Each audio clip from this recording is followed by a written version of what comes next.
intrinsically grounded in the scripture of religion. Right? That is the single most difficult argument. And since I've said it's a really difficult argument, I suppose I better give an answer to it. My answer to it is this, that there is, of course, that debate that goes on within religion, which is the degree to which, as it were, you look at Scripture, abstracted from its time, you pick out individual parts of it, you use those in order to justify whatever view you like, or whether, as I tried to do in my opening, you actually say, well, what is the essence of that faith? And what is the essence of Scripture? And of course, then what you realize is that, yes, of course, if you believe as a Muslim that we should live our lives according to the 7th century, then you will end up with some very extreme positions. But actually there are masses of Muslims who completely reject that as a view of Islam. And instead say, no, of course, the Prophet back then was somebody who brought order and stability, and actually, for example, even though we today would want equality for women, and many, again, despite what people say, many Muslims would agree with that as well, and many Muslim women, obviously. Back then, actually, what he did was extraordinary for that time. And also, when you look at Christianity, yes, of course, you can point to issues that, of that time, now seem very strange and outdated. But on the other hand, when you take Christianity as a whole and ask what it means to those, what draws people to it, what is it that made me as a student come to Christianity? It wasn't to do with some of the things that Christopher's just been describing, and I understand there are those traditions within religion. I understand that. I accept that. I see how people look at certain parts of Scripture and draw those conclusions from it. But it's not what it means to me. It's not the essence of it. The essence of it is, through the life of Jesus Christ, is a life of love and selflessness and sacrifice. And that's what it means to me. And so I think the most difficult thing for people of faith is to be able to explain Scripture in a way that makes sense to people in the modern world. And one of the things that we have actually begun recently is a dialogue called The Common Word, which is about Muslims and Christians trying to come together and through Scripture find a common basis of cooperation and mutual respect. So, yes, it is a difficult argument. That is the most difficult argument. I agree. But I also think there is an answer to it. And I think one of the values, actually, of having a debate like this, and in a sense having someone making that point as powerfully as Christopher has made it, is that it does force people of faith to recognize that we have to deal with this argument, to take it on, and to make sure that not just in what we are trying to do, but in how we interpret our faith, we are making sure that what I describe as the essence of faith, which is serving God through the love of others, is indeed reflected not just in what we do, but in the doctrines and the practice of our religion.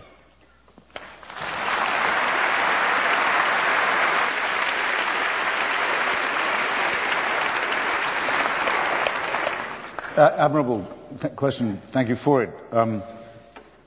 The remark Tony made that I most agreed with this evening, I'll just hope that doesn't sound too minimal, was when he said that if religion was to disappear, things would by no means, as it were, automatically be okay. I mean, he phrased it better than that.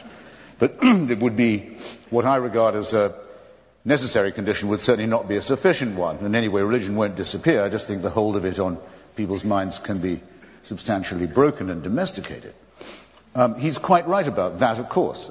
I hope I didn't seem at any point to have argued to the contrary. I come before you, after all, as a materialist.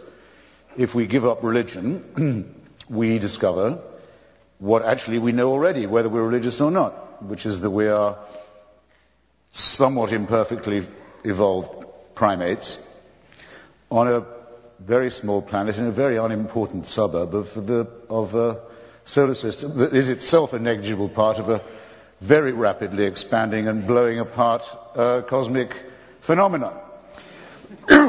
These conclusions, to me, are a great deal more awe-inspiring than what's contained in any burning bush or horse that flies overnight to Jerusalem or any other of that. It's a great deal more awe-inspiring, as is any look through the Hubble telescope at what our real nature and future really is. So he was quite right to say that, and I would have been entirely wrong if I'd implied otherwise.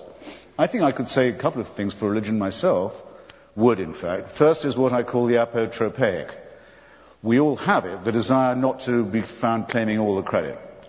A certain kind of modesty, you could almost say humility. People will therefore say they'll thank God when something happens that they are grateful for. Or there's no need to make this a religious thing. The Greeks had the concept of hubris as something to be avoided and criticized. But what the Greeks would also have called the apotropaic, the view that not all the glory can be claimed by a load of primates like ourselves, is a healthy reminder too. Second, the sense that there's something beyond the material, or if not beyond it, not entirely consistent materially with it, is, I think, a very important matter. What you could call the numinous, or the transcendent, or at its best, I suppose, the ecstatic. I wouldn't trust anyone in this hall who didn't know what I was talking about.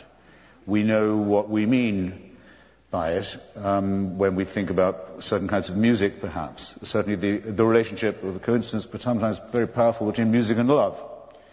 Landscape, certain kinds of artistic and creative work that appears not to have been done entirely by hand. Without this, we really would merely be primates.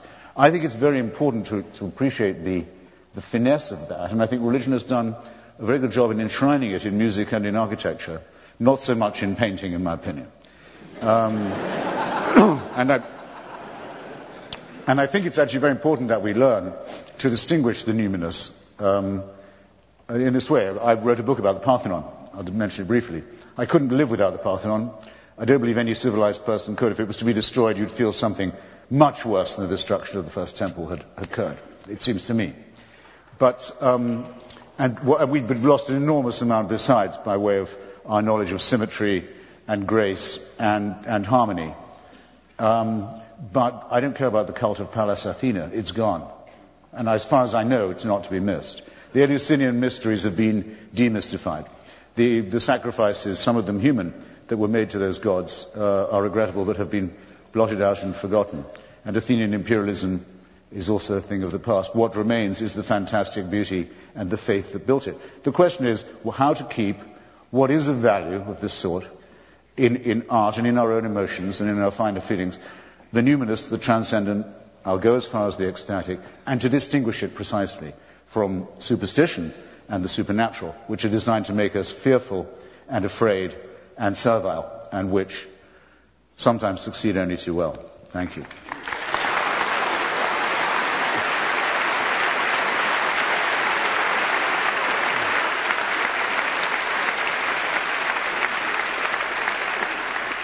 Well, it's now time for the final act in our debate, closing statements. We'll do that in the reverse order of our opening remarks. So, Christopher, I'm going to call on you again to speak.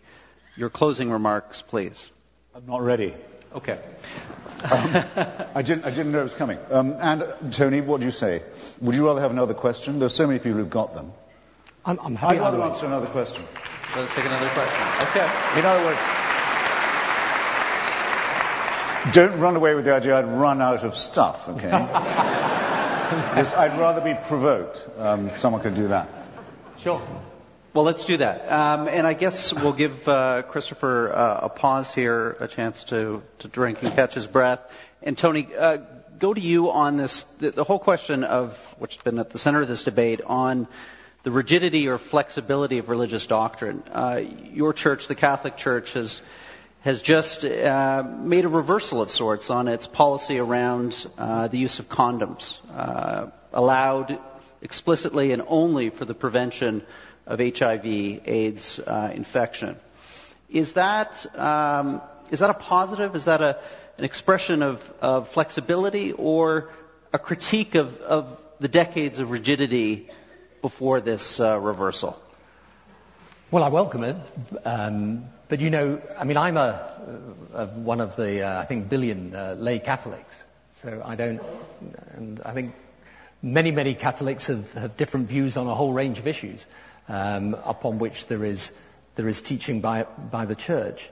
I just wanted to pick up something, if I might, that Christopher said, because I thought his discussion of the transcendent was very interesting, actually.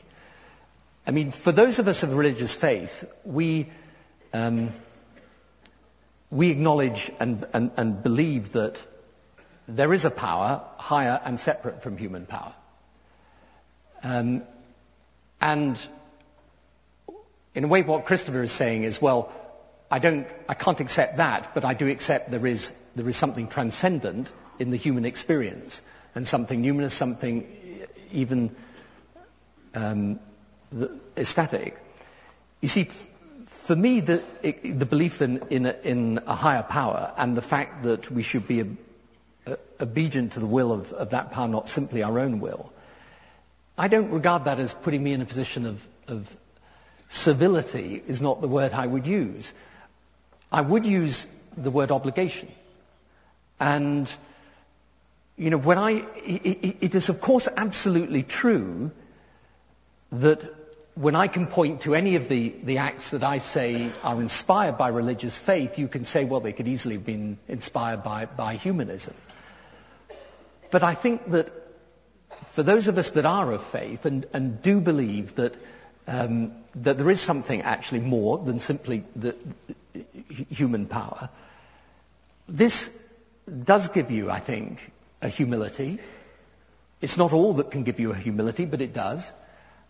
I think, and I have witnessed this myself, I remember, actually again to refer to Northern Ireland, when I met some of the people who were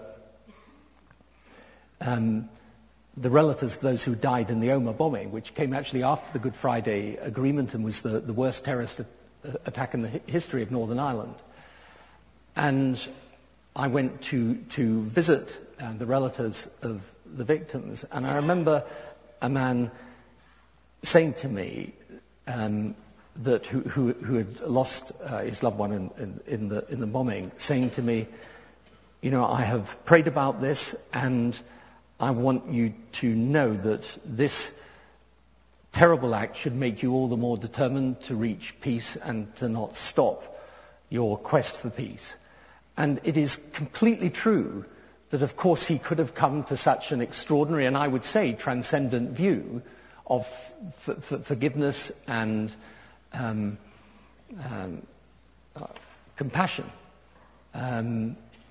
without religious faith. But it was what led him to that. And so I think you can't ignore the fact that for many of us, actually religious faith is what shapes us in this direction. And not because we are servile or base our religious faith on superstition or contrary to reason, indeed. Which is why I've never seen a contradiction between Darwin and being someone of religious faith. But we do genuinely believe that it impels us in a way that is different and more imperative, in a sense, than anything else in our lives. And, in a way we wouldn't be being true to ourselves unless we admitted that. So that doesn't mean to say that someone who is of no religious faith couldn't be just as good a person, and that is, I do not claim for an instant that anybody who is of religious faith is in some way a superior or better person than someone who isn't. But I do say that religion can and does, in the lives of millions, actually hundreds of millions, in fact billions of people, does give them an impulse to be better people than otherwise they would be. I would ask for your closing statement. 5 minutes for your closing statement. Yep. So now on to our closing statements. Christopher, you will begin. Okay. You have